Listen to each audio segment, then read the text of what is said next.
पापले भरिएको यो संसारलाई कसरी शुद्ध पार्न सकिन्छ होला अनि त्यसको लागि कस्तो मूल्य चुकाउनु पर्ला? आज हामी न्याय र शुद्धिकरणको यही गहिरो र अलिकति जटिल विषयमा कुरा गर्नेछौँ। यो प्रश्न सुन्दा नै अलिकति अचम्म लाग्छ होइन त? रगतले लतपतिएको भूमिलाई फेरि थप रगत बगाएर कसरी शुद्ध पार्ने? यो विरोधाभास जस्तो देखिए पनि आजको हाम्रो विश्लेषणको मुटु नै यही हो। यसले हामीलाई न्यायको लागि बलिदान किन आवश्यक छ भन्ने कुराको ढोका खोल्न मद्दत गर्छ। अब यो भनाइले एउटा एकदमै कडा सत्यतर्फ औल्याउँछ।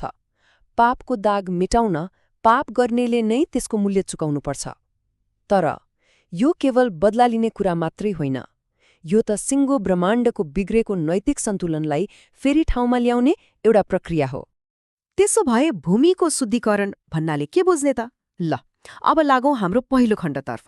हामी यही कुरालाई केलाउनेछौँ र यो हामीले सोचेभन्दा धेरै गहिरो छ। यो केवल माटो सफा गर्ने कुरा पक्कै होइन। यहाँ भूमि भन्नाले हामीले कुल्चिने माटो मात्रै बुझ्नु हुँदैन। यसले त सम्पूर्ण सृष्टि र त्यहाँ बस्ने हामी जस्ता सबै प्राणीहरूलाई जनाउँछ।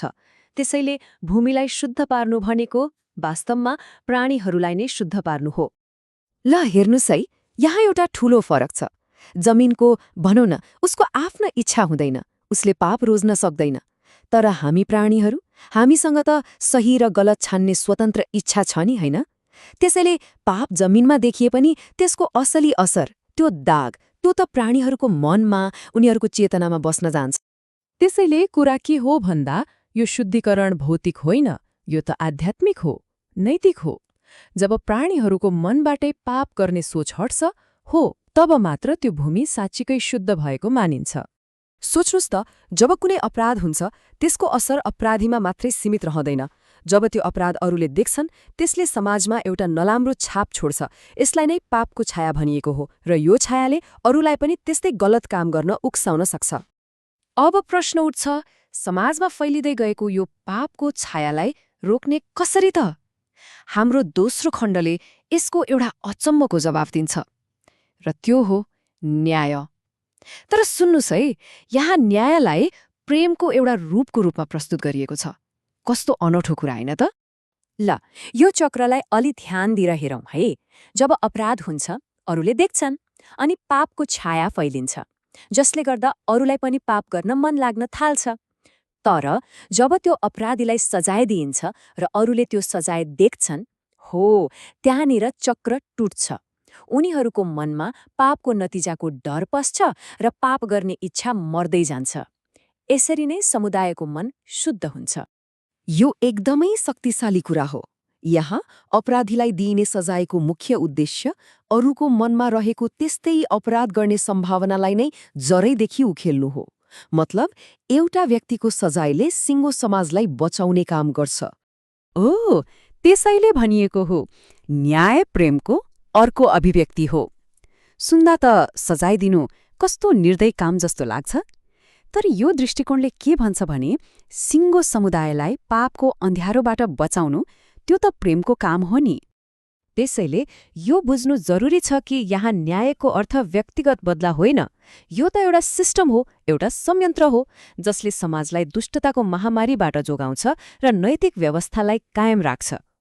अब एकछिन सोचौं, यदि यो सिद्धान्त मान्छेले गर्ने अपराधमा लागू हुन्छ भने कि यो अपराधको जडमा, त्यसको मूल स्रोतमा लागू हुनु पर्दैन र? हो, अब हामी कुरा गर्नेछौँ परम अपराधी अर्थात् शैतानको बारेमा। तर्क एकदमै सिधा छ। यदि समाजमा पापको छाया फैलाउने ससाना अपराधीहरूलाई सजाय दिनु जरुरी छ भने सबै पापको मूल स्रोतलाई त झन् त्यही न्यायको सिद्धान्त अनुसार सजाय दिनु परिहाल्यो नि। यो तालिकाले सृष्टिको अपराधमा दुई पात्रको भूमिकालाई एकदमै स्पष्ट पार्छ। एकातिर छ शैतान, जो मुख्य अपराधी हो, जसले अरूलाई पाप गर्न उक्सायो। अर्कोतिर छ आदम, जो एक सहयोगी मात्र हो, जो शैतानको बहकाउमा पर्यो। हो, यही भूमिकाको भिन्नताले गर्दा उनीहरूको जिम्मेवारी र प्रायश्चितको तरिका पनि फरक हुन जान्छ। त्यसो भए यो तर्कको अन्तिम निष्कर्ष के हो त? त्यो हो, यदि सिङ्गो सृष्टिलाई पूर्ण रूपमा शुद्ध पार्ने हो भने पापको मूल स्रोतलाई नै जरेदेखि उखेल्नुपर्छ। यसको सोझो अर्थ हो शैतानले अन्तिम न्यायको सामना गर्नै पर्छ। तर एकछिन है, यहाँ शैतानको रगत भन्दा शाब्दिक अर्थ नलिनुहोला। शैतान त एउटा आत्मिक प्राणी हो, होइन? त्यसैले उसको रगत बग्नु भनेको उसको अन्तिम र न्यायपूर्ण विनाशको प्रतीक हो। यो कुनै मुक्तिको लागि दिएको बलिदान होइन, यो त उसको आफ्नै कर्मको फल हो, उसको सजाय हो। ल, अब हेरौँ यो अन्तिम न्यायले के कस्ता परिणामहरू ल्याउँछ त। जब पापको जड नै काटिन्छ तब त्यसका हाँगाबिङ्गा आफै सुकेर जान्छन्, होइन र? शैतानका सबै झुटहरू मेटिन्छन्, पाप गर्ने इच्छा नै समाप्त हुन्छ, श्रापहरू हट्छन्, पीडा सकिन्छ र अन्तमा शान्ति पुनः स्थापित हुन्छ। यो केवल मनको शान्ति होइन, सिङ्गो सृष्टिले नै नयाँ जीवन पाउँछ। भन्नुको मतलब यो अन्तिम न्यायले सृष्टिको लागि प्रायश्चितको दिनलाई पूर्णता दिन्छ। पापले बिगारेका भत्काएका सबै कुराहरूलाई फेरि बनाउँछ र ब्रह्माण्डलाई त्यसको मौलिक शुद्ध अवस्थामा फर्काउँछ। अनि अन्त्यमा के हुन्छ त? पूर्ण शान्ति। जब भ्रष्टाचारको स्रोतै रहँदैन, तब पीडाको याद पनि बिस्तारै बिलाएर जान्छ र सृष्टिले एउटा अन्तिम, कहिल्यै नटुङ्गिने विश्राम पाउँछ। त्यसैले आजको यो विश्लेषणलाई हामी यही एउटा गहिरो प्रश्नमा छोडेर जाँदैछौँ।